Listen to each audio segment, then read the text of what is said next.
It's a blowout. 8th inning, 10-3. Bases are loaded for Verlander, who waits out a 3-0 pitch. He swings, and it's a high fly ball. Deep center field. It is gone. Home run. And a huge bat flip to celebrate. All right, Ben, start the show already. What is up, everybody? Welcome into another episode of Flippin' Bats presented by Mattress Firm. We have a great episode today, and our special guest joining us in a little while, Joe Musgrove, starting pitcher for the San Diego Padres, who's absolutely killing it this year. So Joe will be joining me soon, but let's get into it. We're going to round the bases off the top, and then, of course, this week in SHOHEI OHTANI news, and then we're going to do another little who's in, who's out segment. We're heading in to the last month of the Major League Baseball season, which is mind-blowing to even think about. But we're heading into the last month, so we're going to do an updated who's in and who's out. And then the Twitter poll is in regards to that, so we'll get to that in a little while. But rounding the bases off the top of the show with some storylines from this past week in baseball. And first and foremost, what is going on in New York, in Queens? What is going on? For those of you that are unaware, Javy Baez came out post-game, and his press conference caused quite the stir when he was asked, what's with the thumbs down celebration you guys do? So let's throw it to that. Let's throw it to the Javy Baez post-game interview. What does the thumbs down celebration after a big hit mean? Just the booze that we get. You know, we're not machines. We're gonna struggle. You know, we're gonna struggle 7 times out of 10, and you know, it just feels bad when we strike out. When I strike out and I get booed, you know, it doesn't really get to me. But like I want to let them know that when we success, we're gonna do the same thing to know how to let them know how it feels. You know, because if we win together, then we gotta lose together. You know, and the fans are really big part of it. So. In my case, they gotta be better. You know, I play for the fans and I love the fans, but you know, if they're gonna do that, they just putting more pressures on the team. And oh no. Oh no. If they're gonna boo us, we're gonna boo them right back. Now, this created a firestorm in New York and in all of baseball, the entire baseball world. The Mets, the Daily News comes out with what their headline is going to be, and it says, "Go to hell, fans, Javy Baez." Baez says thumbs down, really a big slap at the Citi Field crowd. Now look, this is a fiasco. Everything in New York right now with the Mets it's crumbling. It's burning to the ground. Javy Baez comes over. He's a big piece at the trade deadline.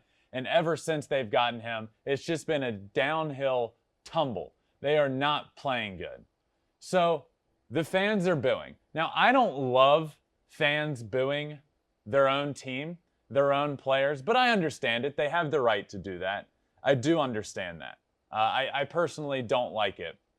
And I also understand, look, if you're Javy Baez and the Mets, have that. Have a little thumbs down thing you say, you do as a team.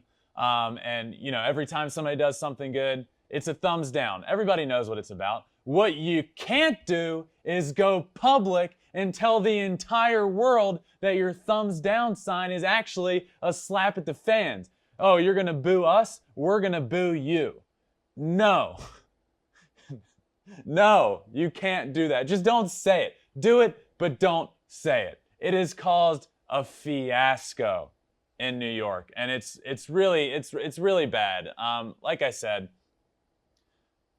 I don't love booing. I don't love it, but this isn't the answer. And then you have Steve Cohen, who's the owner, chiming in saying, "I miss the days that our biggest controversy was the black jerseys." It constantly seems like Steve Cohen is hopping on Twitter and saying the wrong thing. Maybe, here's an idea, maybe just don't hop on Twitter. Now, I know that's a crazy idea, but just don't say anything. Just let Javy Baez come back the next day and say something. The team comes out with their own statement of sorts. Sandy Alderson, the team president, came out with quite the statement, adding even further fuel to the fire, basically saying, this is not okay. Mets fans are understandably frustrated over the team's recent performance. The players in the organization are equally frustrated, but fans at Citi Field have every right to express their own disappointment. Booing is every fan's right. The Mets will not tolerate any player gesture that is unprofessional in its meaning or is directed in a negative way toward our fans. Oh boy. This guy comes over, he's a huge acquisition. This is a nightmare. Every year, the Mets met, for lack of a better term. And this year seemed to feel a little different. They have a new owner. They're playing good baseball. They're in first place the entire year. But I'll tell you what, they found a way to met. The Mets met. They did it. And it's an absolute firestorm there right now and a fiasco. And Javy Baez is going to have to come out and say something at this point. So look, my takeaway here, I don't love fans booing their own players, but it's New York. I get that it's going to happen. Totally understand that. Don't love that it happens, but they have every right to. They're paying for the ticket to be there. Their favorite team can't win ball games. Their biggest trade deadline acquisition isn't hitting. So I don't love it, but I understand the booing. I also understand that the players don't love it. And you know what? Hey, in the clubhouse, guys, you know how they're all booing us? Let's boo them right back. Let's do a thumbs down. But don't say it publicly. You can't say it publicly. Just keep it in the locker room. Please, for the love of God, just keep it in the locker room. So, fiasco in New York. Moving on. Second base. A highlight here. The Seattle Mariners are doing incredible things in Seattle. I mean, they are so fun to watch right now. Now, the reason I want to talk about them is because the Mariners weren't supposed to win this year. They weren't supposed to be a very competitive team. They were looking towards the future. This was going to be the year they were going to call some guys up like Jared Kelenic. We were going to see what we get. Hopefully, our team's not too bad. We'll be fine. What they're doing is putting together a really good season. And I think it's doubtful they make the playoffs, but the fact that they have a chance and they're in the conversation is special, in my opinion. I really believe that. The Seattle Mariners have a better record than the San Diego Padres, the St. Louis Cardinals, the Philadelphia Phillies, the Toronto Blue Jays. Look at these teams we're mentioning. Every one of those teams has superstars. Superstars has a big payroll. Those teams were supposed to compete. Those teams actually kind of are competing. But this team's competing, the Seattle Mariners, and it's absolutely incredible the way they're doing it. They actually have a negative run differential. That's the thing I keep hearing about them this year. Yeah, but they're getting lucky. Their run differential's way too negative. They're not doing great. You know what they are doing? They're winning games. And at the end of the day, that's what matters, is winning games. There is a statistic out there, kept since 1974, about who the most clutch teams are. And as of right now, the 2021 Seattle Mariners are the most clutch team since this clutch stat has been kept. So there is something to it. I get their run differential is negative. But they're also doing some things right. And that's what makes them clutch. They're winning games. They're winning all these close games. And you know what they're also having? Fun. The Seattle Mariners are having fun. And because of all this, Baseball Reference comes out with a fun differential for the Mariners. It was said in a post-game interview by Scott Service, the Mariners. He's like, yeah, I know the run differential. I know the run differential in this past series. I know the run differential in this season. But I know what our fun differential is, and it's plus 90. I love that. I love everything about this team this year. A fun differential of plus 90. I don't know what it means, but I love it.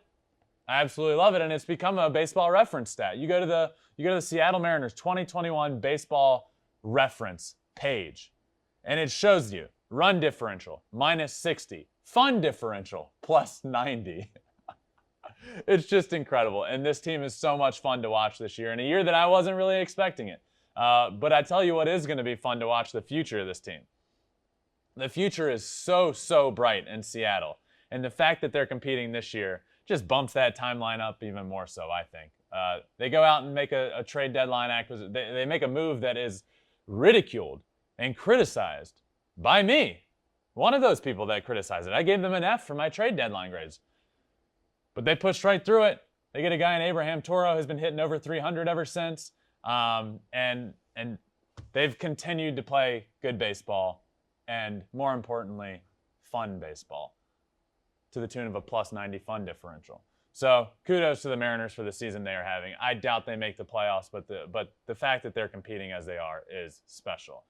With a payroll that isn't super big. That's not one of the top payrolls in the team. They are beating other teams that have a higher payroll. And speaking of that, let's move on over to third. Another discussion that I want to have is about payroll. And it's about all these teams that we're seeing that aren't being competitive these days. And to be honest with you, I'm tired of seeing it. And it leads me to think we need a salary floor.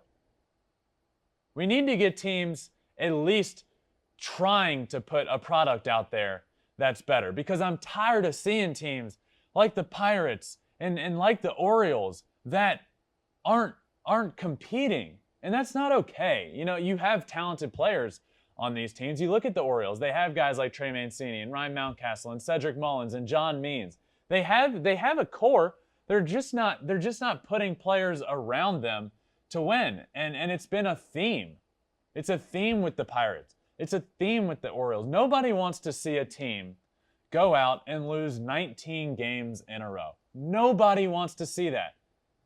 Fans of other teams in that division don't want to see it. Fans of other teams don't want to see it. The Orioles fans don't want to see it. The Orioles players want to feel like they can compete out there. And they go out and lose 19 games in a row, and none of them are really that close. And that's a problem, in my opinion.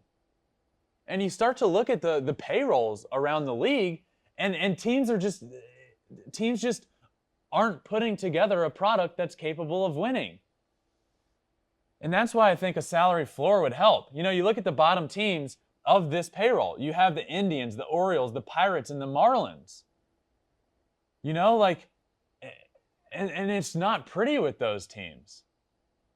But you know, I understand it some years, but what frustrates me and what leads me to believe this needs to be done is you have teams out there that continually do this. The Pirates are notorious for it. Continuously putting out a product, continuously drafting a guy first overall because they always have the first overall pick, and then they bring him to the big leagues, and the second he needs to get paid, they ship him out of town. It's just, it's frustrating as a fan of the game, because I want to see teams at least compete. Nobody wants to see teams lose 19 in a row like the Orioles did this year. And I think putting a salary floor in would help. I think that would help. Look, you have to spend this amount of money. And I think that's going to help. It was actually proposed, it wasn't officially proposed, but it's being talked about, having a $100 million floor. You look at the bottom teams right now, and they're around $100 million floor. You look at the bottom three teams, and they're around $50 million. It's not even close. And then you look at the product out on the field, and you're like, no wonder. Yeah, it all makes sense. So that's just my hope. My hope is that we can get to more and more teams actually being competitive and wanting to win and putting a product on the field for fans to show up to and cheer about. Because right now, Orioles fans have nothing to cheer about. And that sucks. That sucks as a baseball fan. So I just want teams to be more competitive. That's all. Is that too much to ask? I don't think so. But let's move on, rounding the bases, heading home. We got some exciting division races, guys. Like I mentioned, we're heading into the last month of the season, and some of these races are getting tighter and tighter and tighter, and they're so fun. I look at the AL East, for example. The AL East has been great all year. You have the Boston Red Sox leading that division most all of the year. And now they've kind of slid down the ranks. You have the Yankees pushing up. You have the Rays, who, by the way, shout out to the Rays. They're an anomaly here. They're always towards the bottom of the league payroll. They're not a big budget team. Always towards the bottom. Always a great team. That speaks volumes to what the Tampa Bay Rays are doing there. So kudos to them for that. And they are leading this division. And the Yankees are hot, right hot on their heels. This is going to be a great finish, I think. The Yankees were the favorite coming into this year to win the division. So you have them. You have the Red Sox still in the mix, which nobody really anticipated. And then the Rays doing their thing. So that's going to be a tight race that I'm specifically going to be looking at. And then the National League East. The other side, the other East division. You got the Braves, who were expected to win, who are winning, but not like any of us thought they were going to do. They're without Ronald Acuna. They're without Mike Soroka. They're without other valuable players. But they go out and make moves at the deadline and propel themselves from third place in the division to first place in the division. So that one's going to be fun to keep an eye on, is the NL East. Can the Phillies catch them? Can the tanking Mets that don't like their fans catch them? I don't know. But it's going to be fun to watch, I promise you that. And then the NL West. Man, oh man. And I can't wait to talk to our guest Joe Musgrove about this and about this rivalry and about this division out there.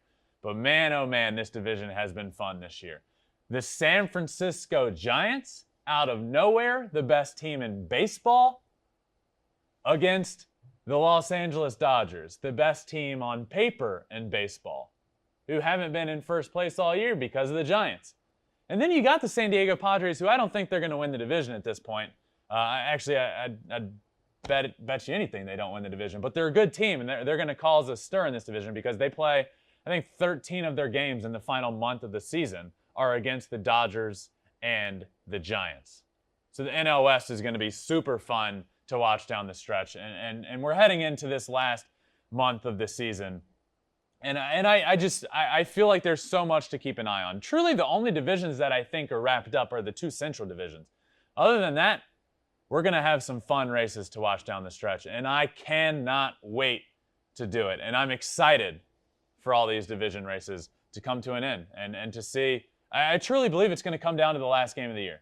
I really, really, really believe that. I think it's going to come down to the last game of the year in a lot of these divisions, and it's going to be fun to watch. So that does it for rounding the bases this week. But now I get to bring in our special guest, an absolute stud pitcher for those San Diego Padres that I just mentioned, Joe Musgrove. Joe, welcome on in, man. Thanks for joining me. What's going on, man? I'm glad to be here.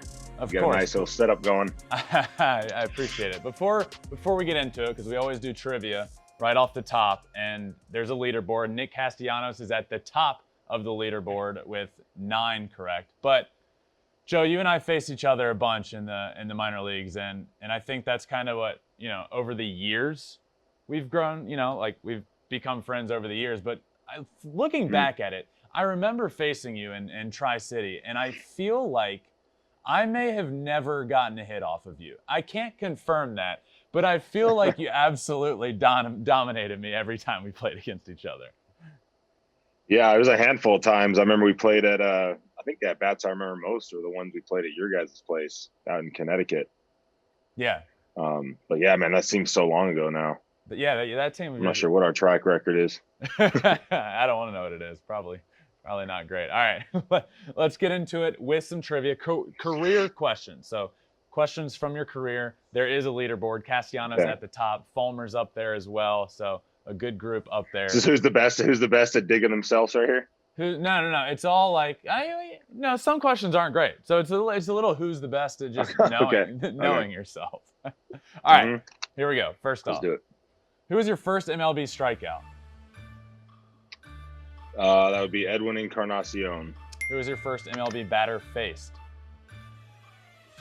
That would also be Edwin Encarnacion. Who was your first MLB home run allowed to? Michael Saunders? Yeah. First MLB win against? Backside homer. Backside homer in Toronto, same night that I got my first win against Toronto. Toronto. Number of pitches thrown in your first MLB start? It was against Texas. I went 7 innings. I'm going to say 92. Oh, close. Jersey number for your MLB debut. 59. Who relieved you in your first start? Oh, man. Davinsky? No, Will Harris. Where was your first away game? First road game in Toronto. Who was the opposing pitcher in your first start? Texas. I got no idea. All right, time's up. Yu Darvish. Yu Darvish was the answer. It was there. Darvish. It was Darvish. When he was in Texas. 1, 2, 3, 4. Backside homer against Saunders, huh? Yeah, dude. In Toronto against the team, because Toronto drafted me, so yeah, I'd gotten traded away after like a year, and then got to make my debut against Toronto out of the bullpen. I went like 5 1/3 scoreless, gave up like 1 hit, punched out in 8 or 9, and then got my first win against them 2 outings later in Toronto. That's a good feeling, right? That's that's a great feeling, dude. Yeah, it felt so good.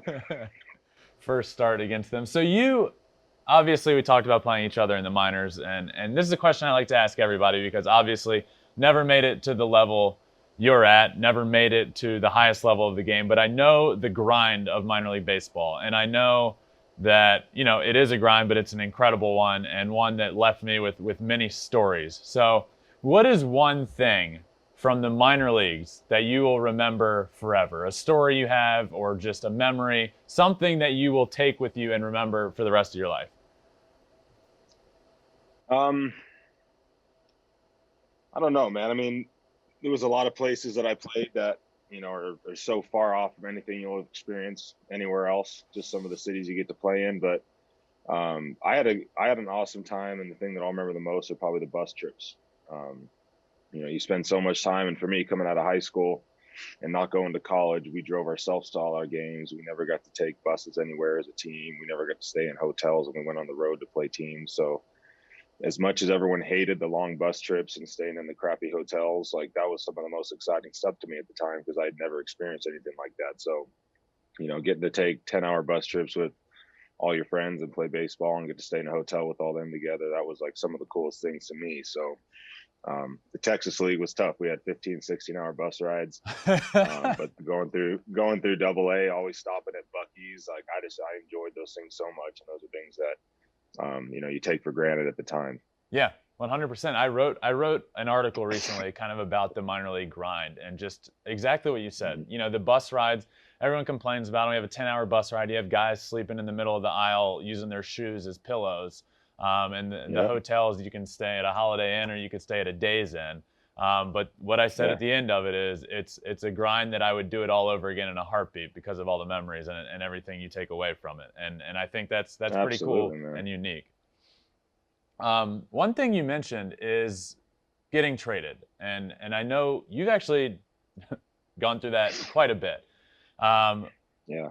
So this most recent time you get traded to the San Diego Padres, where you were born, your favorite team growing up. How was that process? Where were you when you first heard that you were going to the San Diego Padres? What was your reaction to that?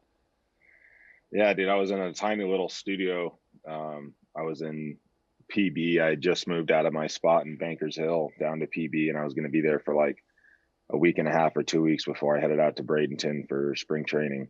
I usually go out there a couple weeks early, so I'm holed up in this little 1-bedroom or this little studio apartment, and I'd been following all the trade stuff. I thought there was a good chance I was going to be moved somewhere, and then seeing the Padres pick up Darvish and Snell on pretty much back-to-back days, I was like kind of starting to take that thought out of my mind, thinking that they're probably not going to go after another arm.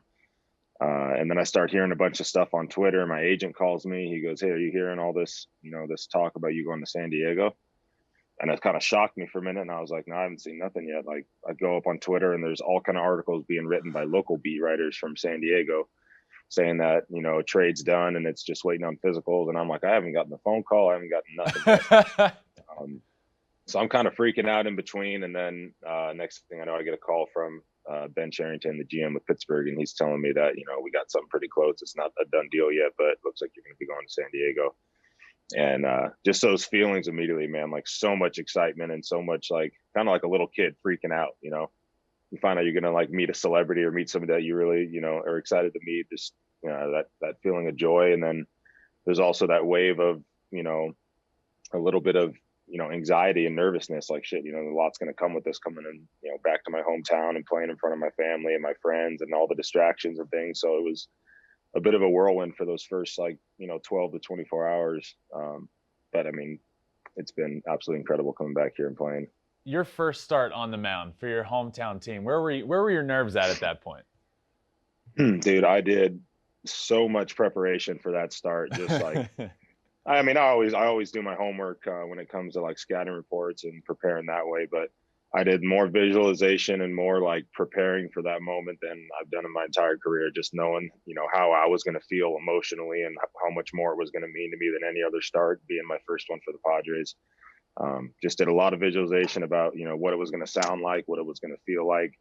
If I get bases loaded in the first and I'm in this big jam, I mean, you know, how am I going to handle that? If I go 4 hitless, how am I going to handle that? Just trying to run myself through every possible scenario and, you know, kind of get that stuff out of the way one time before I actually get out on the field and have to live it. So I felt pretty good by the time I was actually out there and it was time to do the work.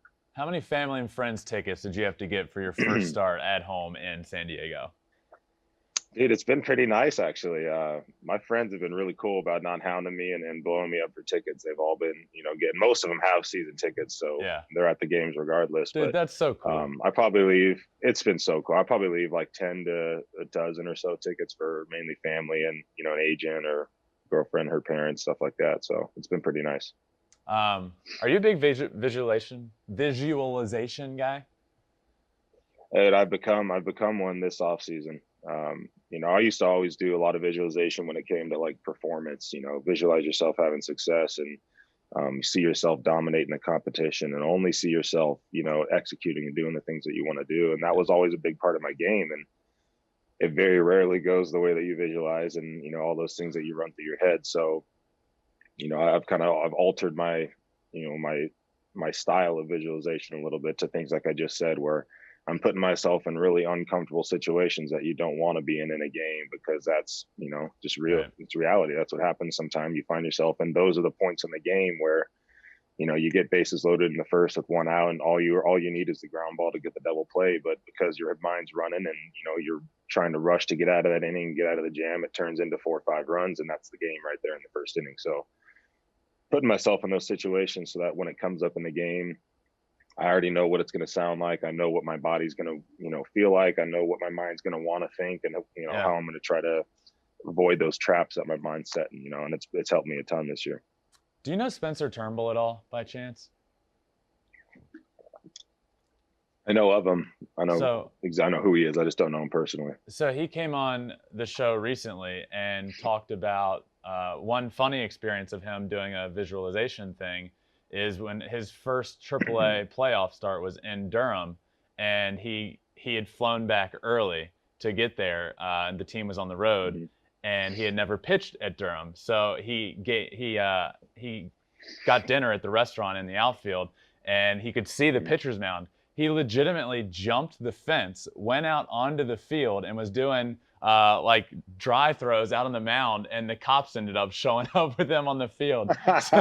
So you talking about your Tomorrow visualization? Starter gets booted. Yeah, and the next day, dude, that's a big thing.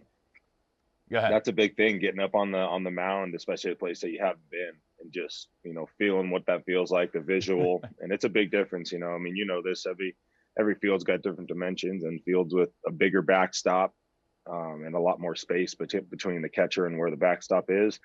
You know, when you're on the mound in that situation, you sometimes feel like you're stranded out in the middle of an open field, and, you know, compared to being at a place with a really short backstop, you feel like you're right on top of the hitters and you have them pinned in the corner. So I know exactly what he was trying to accomplish with that, but it is a big field because every field's got a different, you know, layout. So that's funny.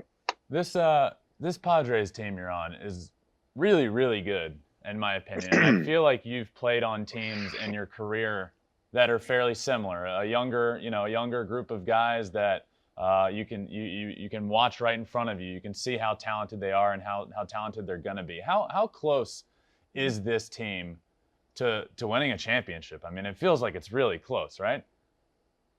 Yeah, man. I think it's, it's right there. We just got to go out and give ourselves the opportunity. That we've been on this skid the last month or so. Really since the All-Star break, haven't played all that sharp. But there's too much talent on this team for things to be going the way they've been going for much longer. And sometimes there's nothing that can be said, to turn things around. It's just things are going to start going our way. We haven't played our best ball, but by no means have we, been playing bad baseball. We haven't had many easy breaks. Nothing's been coming easy for us. Seems like every time we get an opportunity to get something going, a hard hit ball gets caught or a great plays made. So I think it's just more of a mindset thing, just going out there and continuing to trust and believe in each other, and just going out there and competing and not worrying so much about results and stuff. Just go out there and compete and let that stuff take care of itself. Joe, I can't imagine it. It gives me goosebumps thinking about it. This is your childhood team. You're talented enough to win a World Series. The organization has never won a World Series. You could be on the team, and you could be the reason your childhood team wins a World Series. I mean, could you have even dreamed of that growing up, that you would be the reason your childhood team wins the first World Series in its organization's history? Yeah, I mean, you can dream of it, but that's the thing. Like it's dreams. They seem so outlandish and so ridiculous that it doesn't seem like something you'll ever actually do. And now that I'm given the opportunity, it's a once in a lifetime chance, man. And it's a big reason why I'm having the season that I'm having. The desire and the motivation, it'll never be stronger than it is, for me playing for my hometown team and wanting to be a part of the things that you just spoke about. So I know how much it means to me, and I know it means a lot to the guys that are in the clubhouse that have played on multiple teams and not had the opportunity to win a championship. So I think everyone sees what we got, what we have here, and the opportunity that's there. So those things also weigh on guys, as the season comes down to the last month or so. But we just got to go out there and play, man, and give ourselves a chance to get in that wild card spot, and then anything can happen. It's been. You're right. It feels like watching you pitch this year, it's just different. I mean, you're coming off a start the other night, complete game shutty. I mean, you threw a no-hitter earlier in the year. It's incredible to watch. And I want to ask about that no-hitter, because you also, speaking of potentially winning the first World Series for your hometown team, you also threw the first no-hitter for your hometown team. You did that. You threw it. How cool was that, man? Like, how awesome was that day? Yeah, that almost seems a little crazier than the idea of winning a World Series with the team, because that's something that takes everybody in the locker room. It takes everyone, contributing at some point to get to, the end goal of the championship. There, the no-hitter is obviously you need the offense, you need the defense, but I got to be out there on my own making pitches and getting guys out. And, I've never thrown a no-hitter in my life, from Little League all the way up through high school, pro ball. That was my very first experience. That was my first experience going 9 innings at all. I've never thrown a complete in your game life before, so I marked a lot of things off. Yeah, I marked a lot of things off in that one game.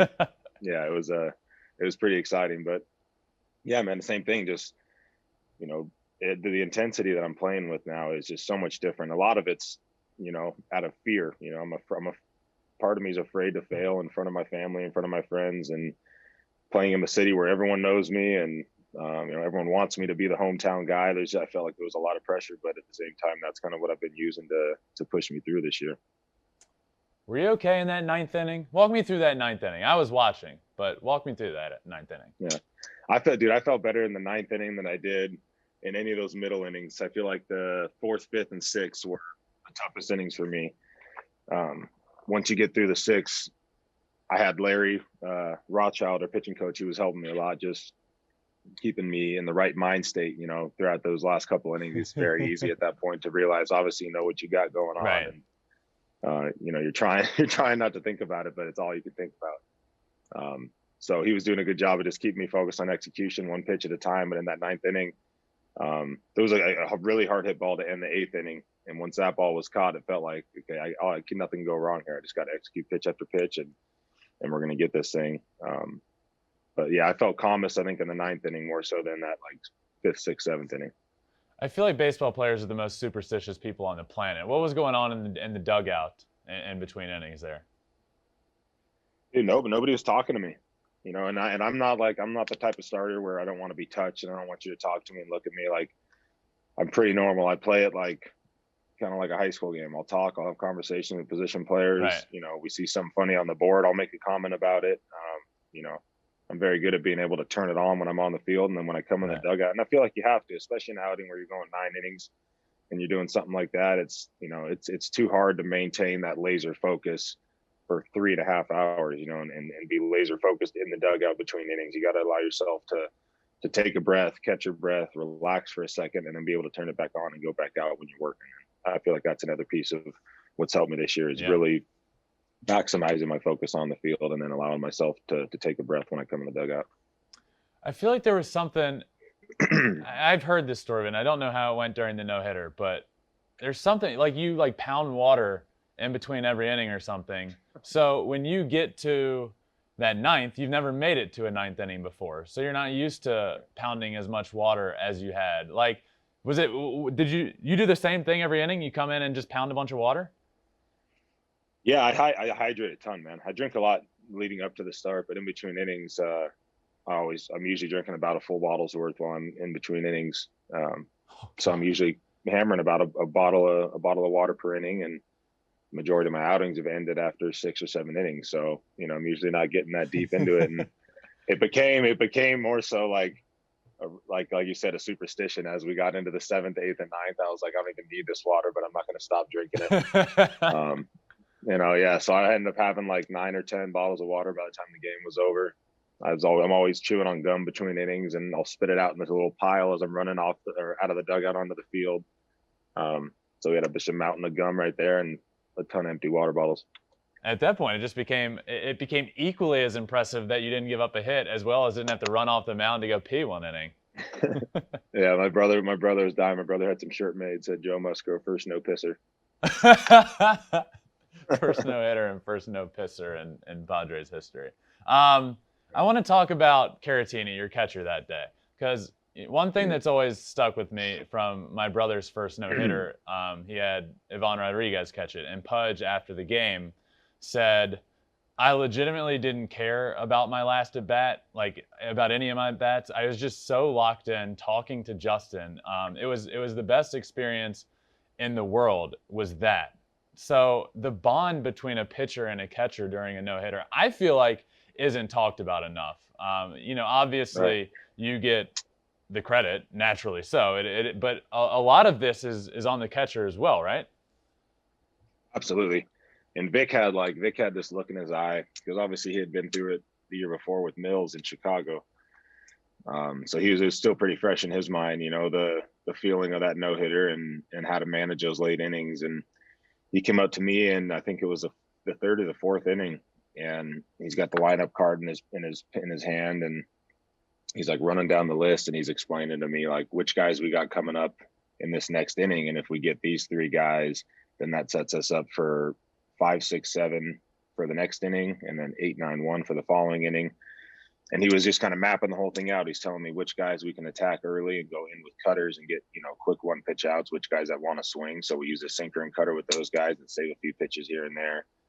Which guys we got to be a little more careful with, and we got to be willing to go deeper into the count, and you make him hit the breaking balls.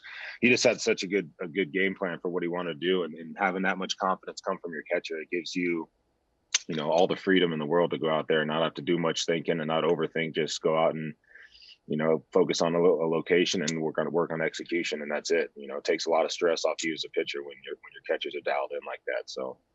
Yeah, I know what Justin's saying, man. It is a huge piece to have a catcher that's locked in back there. That's really cool, man. Well, again, congratulations to the two of you on that. You'll forever be part of history. So you guys just finished up playing the Angels, and I know you. I know that you had a very successful high school career, and you were almost a Shohei Ohtani of sorts before Shohei Ohtani. I don't think you got the chance. If you had at the professional level, we might be talking about you being Shohei Ohtani, because you raked in high school. Oh God. Yeah, dude. I feel like everyone raked in high school though. I mean, San Diego had some competitive. I need to get baseball. Justin on right now. I'll show you somebody that didn't rake in high school. Is that right? Yeah, we had pretty competitive baseball in San Diego.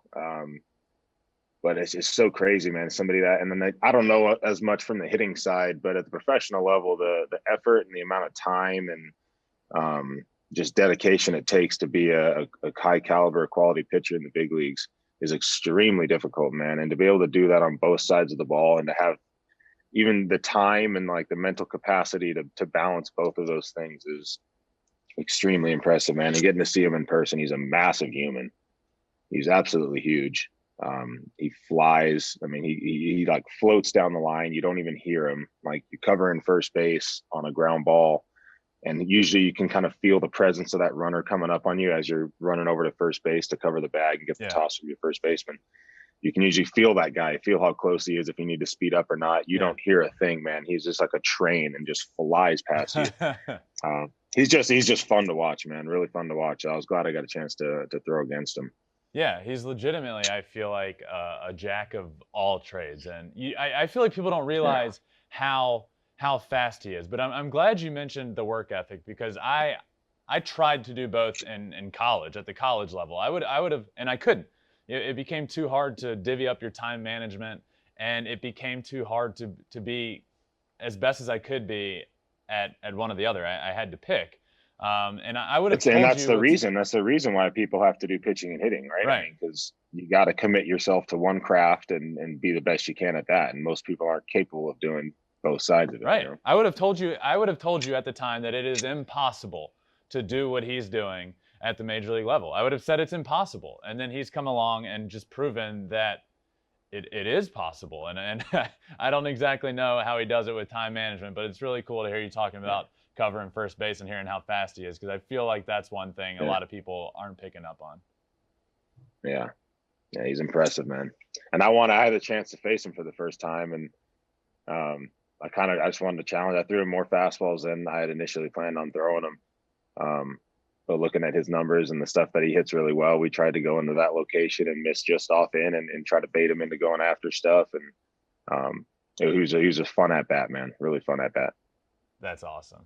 By the way, you won Player of the Week this year, National League Player of the Week, and I saw that. Oh, obviously, when you threw a no-hitter. Do you get anything for that? Do you get something sick for doing that, or is it just like an honorary title? You just get a pat on the back, I think. Yeah, good job. I don't know. I mean, I don't think I did. Maybe Player of the Month, you get something. I think Player of the Week, you kind of just get a little bit of recognition, and that's it. You know. Yeah. I don't think a whole lot came with it. All right, that's fair. We talked about Ohtani, and I'd be remiss if I didn't talk to you about a guy that I consider to be the face of baseball, one of the faces of baseball, Fernando Tatis. What is it like being around? It appears from the outside that he's just a freak talent, and also appears that no matter how hard I try in life, I will never be as cool as he is ever, and there's literally nothing I can do about that. Is that true? Yeah. Some people just got it, man. Some people just got it. He understands it too, man. He knows so well how to play the role. A lot of it's genuine, man. That's just who he is as a player. That's who he is as a person. To see the way that he is on the field and the impact that he has with all the young kids, and then to see him, actually make that real and go spend some time with kids and hang out and sign autographs and, meet the people that are waiting by the bus after, it's a lot of guys like that, are going to walk right past everybody because they don't want to get hounded and mobbed by everybody. But he embraces that role, man. He knows who he is. He knows what he means to baseball and to all the kids that are following him. And we had some kids, we had an off day here in LA or here in Arizona, and we were hanging out at the pool yesterday, and there was a couple San Diego, like Padre fans that were hanging out down there. And they're just like, seeing how happy and excited these little kids were talking about Tatis. Like, I'm going to get Tatis's glasses for Christmas. And like, that's who I want to be. It's so cool, man. And to see a kid Tati's 22 years old, 23 years old. And the impact that he has already in the game and the feel and understanding he has for who he is, as a player and what he means to the game. And then just his physical talents are, they speak for themselves. The things he's capable of doing on the field are things that, a very few amount of people are able to do. And he learns quick, man. He's got a lot of guys around him that have played the game for a long time. guys that are somewhat grooming him into, not only how to do things on the field the right way, but how to carry yourself in the clubhouse, how to be a leader. I think he's in a really good situation here in San Diego, and he's got his dad, obviously, that's groomed him and taught him to be how he is now. So I think he's surrounded by a lot of good people, man. And when you get, good people like that around you, around somebody that's already extremely talented and someone that has, the understanding in the field that he does, I mean, he's a superstar, Yeah, and it feels like he rises to the occasion. I remember I was at that series earlier in the year in Los Angeles when he hit like 8 home runs in every game. It felt like, and the same. He had that historical day with his dad where his dad hit the grand slams and then he hits all these 3 home runs. It feels like he rises to the occasion, and that series in itself this year, to me, just feels different. Like, can you feel it? Like that Dodgers Padres series this year just feels incredible to be a part of. Absolutely, man. He's got like that clutch gene, man. And every time there's a situation that he was coming up to the plate and we needed a big hit, it was like, it feels like you're on that team with the little league kid that's just mashing all the homers. And every time he comes to the plate, everyone's like, all right, sweet, we're about to get back in this game. And sure enough, he does. But yeah, it was every time there was a situation that came up, especially in that Dodgers series. And that was big for us, man, because I hadn't been around, obviously, my first year in San Diego, but I've been a part of this rivalry as a fan since I was a little kid. And LA was always just trumping us, it was always them just blowing us out, series after series, and we would sneak wins in here and there. But the way that the series have gone this year, man, it has been some of the most competitive baseball and some of the most well-played baseball that I've ever been a part of. And even looking at this last series, man, like, the 16-inning game that we played against them, there was, 4 or 5 times that we should have lost that game in those extra innings. And we had huge defensive plays, a couple by Manny, Chris Matt with a ground ball back up the middle as a pitcher, gets the guy in a rundown, big strikeout. Tatis comes up and gets our first hit in like 10 innings as a 2-run homer to tie it back up after they go ahead by 2. It was just back and forth, man. And, Toddy again comes in with a game-saving hit, and but those series have become so much fun, man, and that's something that we look forward to. Every time they come in town, every time we're heading up there, you just know it's going to be a good competitive series, and that can always get guys right. Lock in with that certain level of focus that only the best teams bring out in you. So I am so glad you mentioned that extra inning game, because I totally would have forgotten to ask you about your at bat in that game. And you come up with the bases loaded in extra innings with a chance to win it. What? Come on, man. You gotta. What's going on there? You punched out. I punched. To my defense, I got screwed on the strike 2 call. You did get screwed on. I feel like pitchers get screwed on called strikes a lot, but. Yeah. Bickford's got some ride to his ball, and they were trying to give me like some scouting report in the dugout. I'm like, I'm just gonna go up there and see it and hit it, man. I'm just gonna try and put it in play. Tried to sneak in a bunt right there and just sneak one in.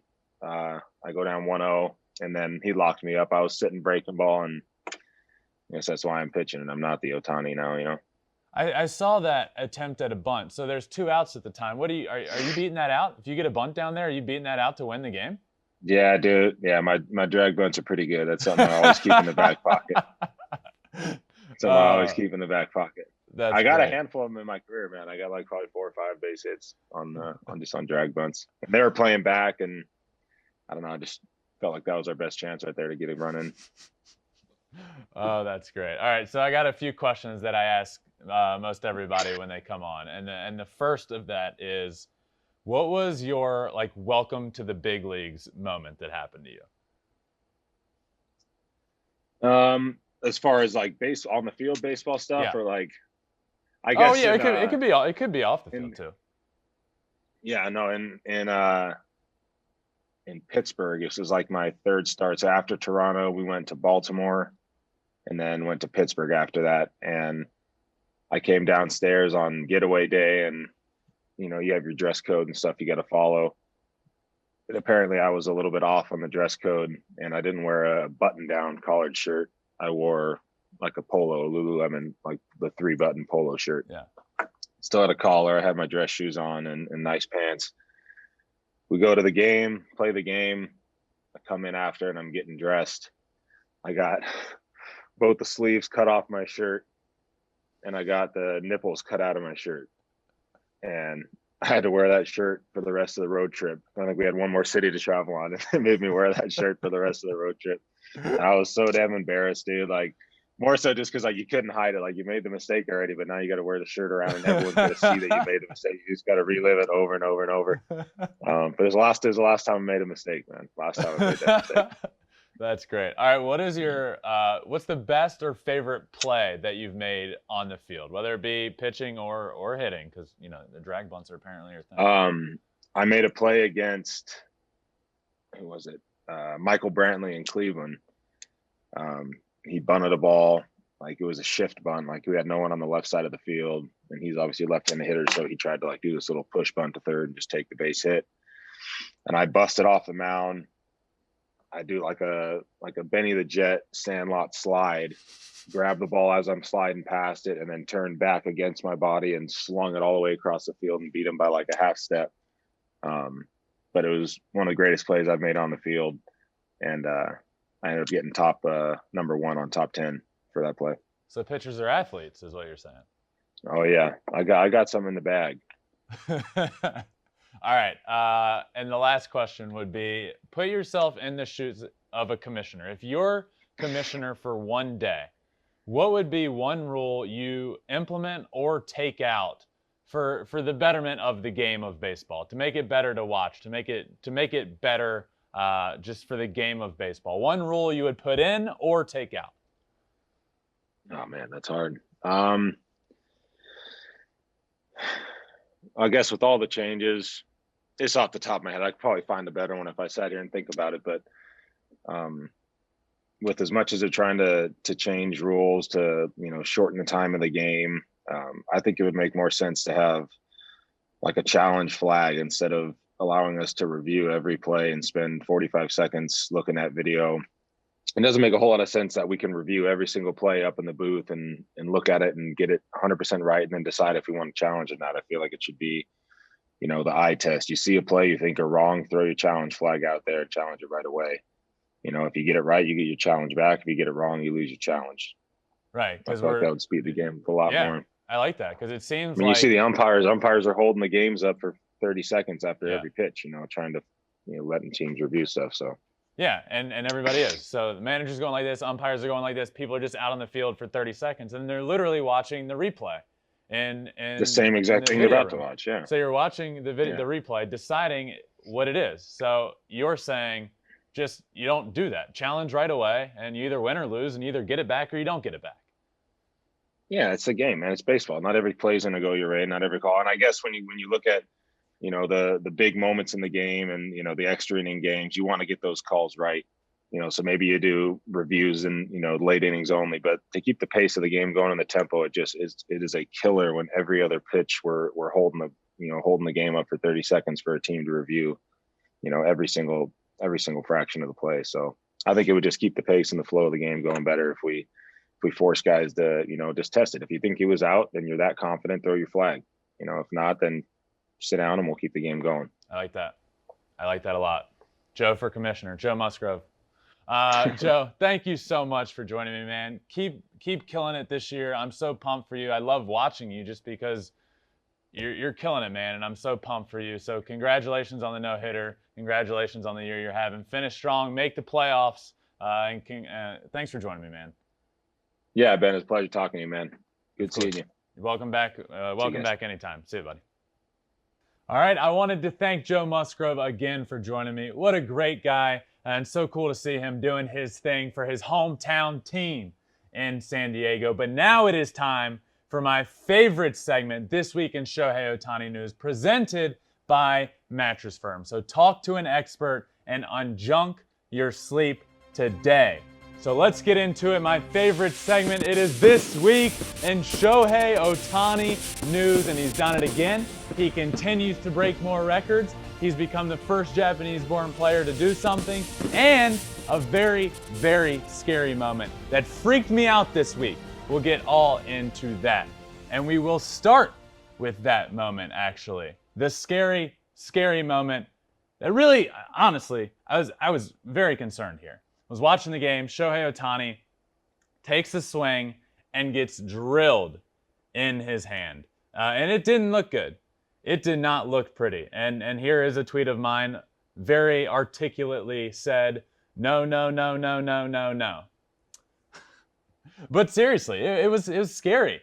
A scary moment. You know, this guy, all you worry about is him getting hurt. All you worry about is Shohei Ohtani getting hurt. He's going to do some things that have never been done before as long as he doesn't get hurt. And that's what happened this year. That's what has happened. He's done things that has never been done. But this happened, and I got really worried for a second that he was very, very hurt. Unfortunately, it was actually a swing. He was called out on a strikeout here. But he goes in to get an x-ray immediately and comes back in the game. Goes to get the x-ray, comes back clean, comes back negative. What does he do? He comes right back out, continues to play in the game, continues to get on base, and actually stole a base. Ended up stealing a base, putting him in even more elite territory. Shohei Ohtani is now the first Japanese-born player with a 40 home run, 20 stolen base season. Actually, the fifth foreign-born player to ever do this. It's never been done by anybody that's Japanese-born. And the fifth foreign-born player, Shohei Ohtani, Ronald Acuna Jr., Alfonso Soriano, Jose Canseco, and Larry Walker are the only other foreign-born players to do this. Incredible. You know, he's also the only Angels player ever to accomplish this feat. 40 home runs and 20 stolen bases. And you think about it, you really think about that. Mike Trout has been on this team for a long time now. He's won 3 MVP awards, and Mike Trout has never accomplished this. And this isn't anything, this is all speaks volumes to the player that Shohei Ohtani is.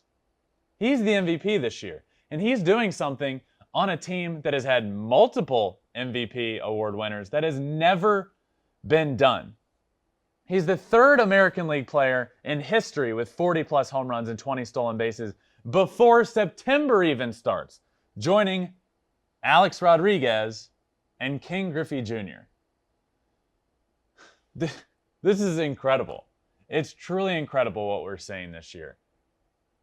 And I'm going to look back on this years down the road and remember this season. And remember that I did my part talking about him.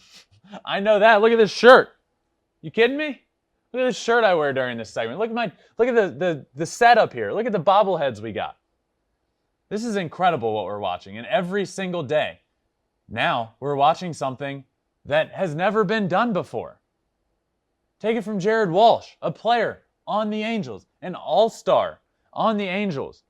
He said of Shohei, Shohei breaks another record every day. According to our scoreboard, no one has done anything that he's done since 1885 or whatever. So every night with Sho, it's something different. And that was what Jared Walsh said after he stole a base and became the one and only member of the Angels' 40-homer, 20 stolen base club. The only member. You know, Mike Trout weighed in on this situation. Mike Trout, 3-time MVP award winner, one of the greatest players in the history of the game, talked about what Shohei Ohtani is doing. Let's listen to that. He said Mike Trout is amazed by Shohei Ohtani like everyone else. It's incredible. It's incredible what he's doing. And Mike Trout, 3-time MVP, talking about him as one of the best to ever do it, as one of the most incredible seasons we've ever witnessed. It's special. This is a special player. This is a special player. It's amazing. You know, I watched Shohei Ohtani go on the road last week, or maybe even 2 weeks ago, against the Orioles, and he hit a home run there. They also walked him. They intentionally walked Shohei Ohtani. You know what happened? They booed him. They didn't boo him. They booed the Orioles. They booed their decision. Their home team. They were there to watch Shohei Ohtani. This team had lost 1 million games in a row. They weren't there to watch anybody but Shohei Ohtani. Orioles fans literally booed their own team for walking Shohei Ohtani. What more do you need? He hits his 40th home run the other week in Detroit. The fans cheered him like crazy. He goes to Baltimore and the fans boo him. Boo the pitchers for walking him. This is incredible, guys. Truly incredible. I'm amazed by him.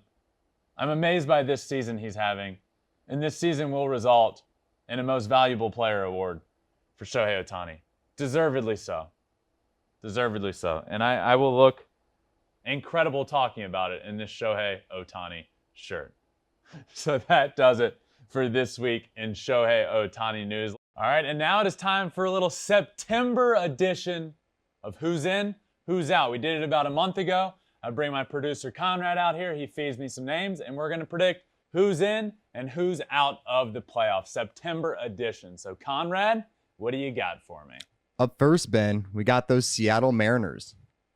All right, so I obviously talked about them earlier and talked about how good of a year they're having, but I'm going to say the Mariners are out. It's a great story, but I don't think they're going to I don't think they're going to win the division with the Astros there, and there's a lot of firepower in the wild card. So I'm going to say Mariners out. Got it. Next up, we got the Oakland Athletics. This was a tough one for me.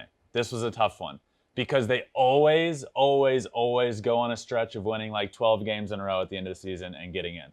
But I'm going to say no. I'm going to say out on the Oakland Athletics. One team from the AL West. You heard it here, folks. Next up, the New York Yankees. Yankees in. I'm going to say the Yankees make it. This is a change from when we did it last time. Obviously a team winning a million games in a row can make somebody change their mind. And they did that. They went on the hottest win streak of the year and propelled themselves into a playoff spot and into that division race with the Rays. So I am going to say the Yankees are in either via the AL East division winners or the wild card spot. Got it. Boston Red Sox. In.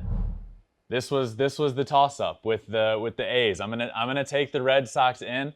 I think they showed how good they are all year. They've been in first place most of the year. Obviously, they are no longer. They are in third place, and they really struggled there for a little while. But they're back to playing better baseball. They got Chris Sale back, who's a big piece for them.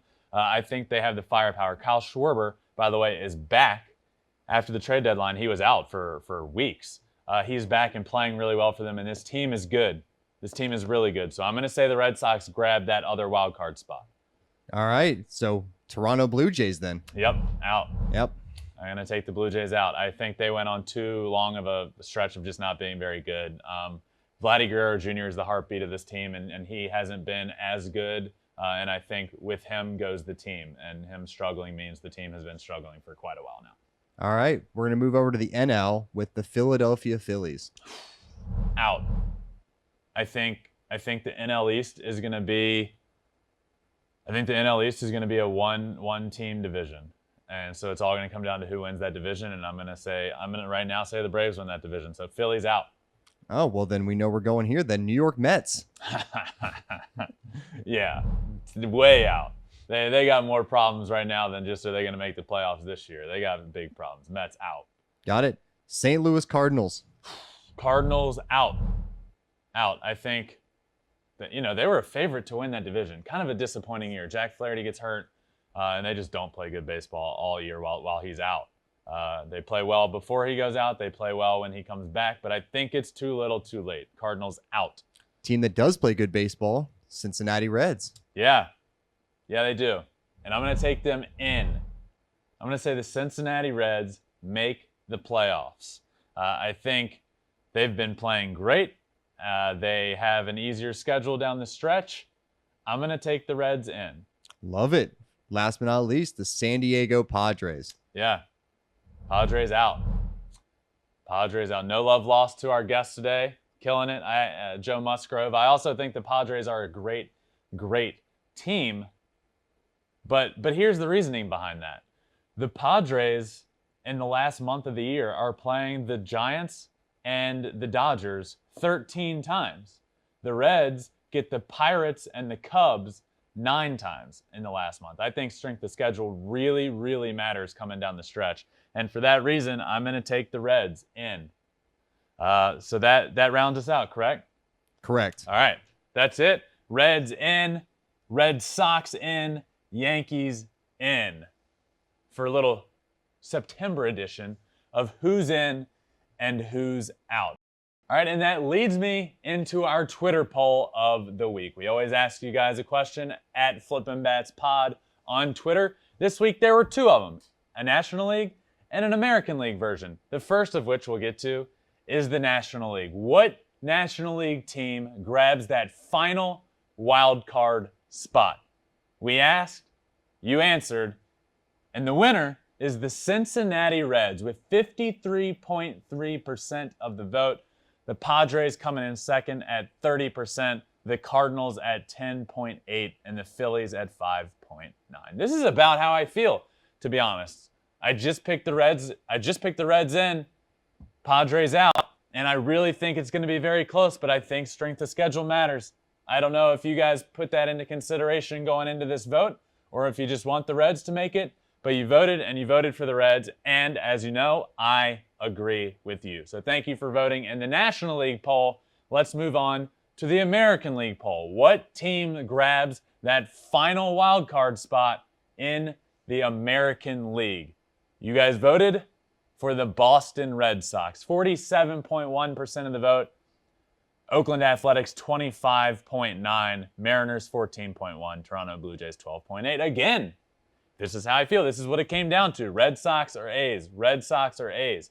I just feel like the Red Sox are more talented. I think you all nailed both Twitter polls this week. And time will tell.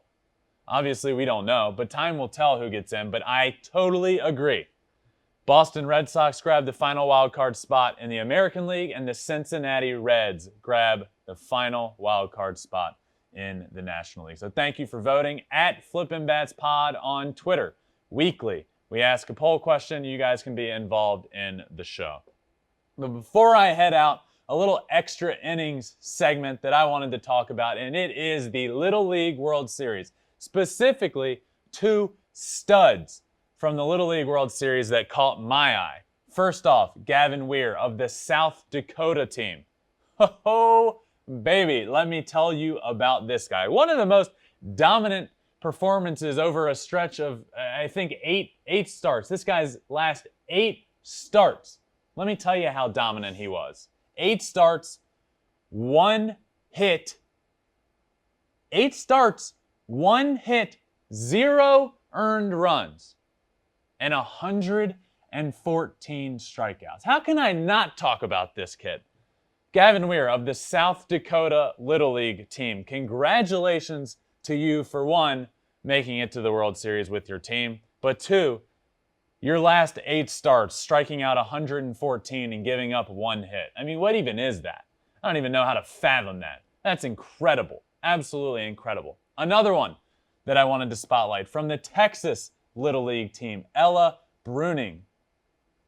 Catcher, the only female, the only girl in this Little League World Series, and she is a stud.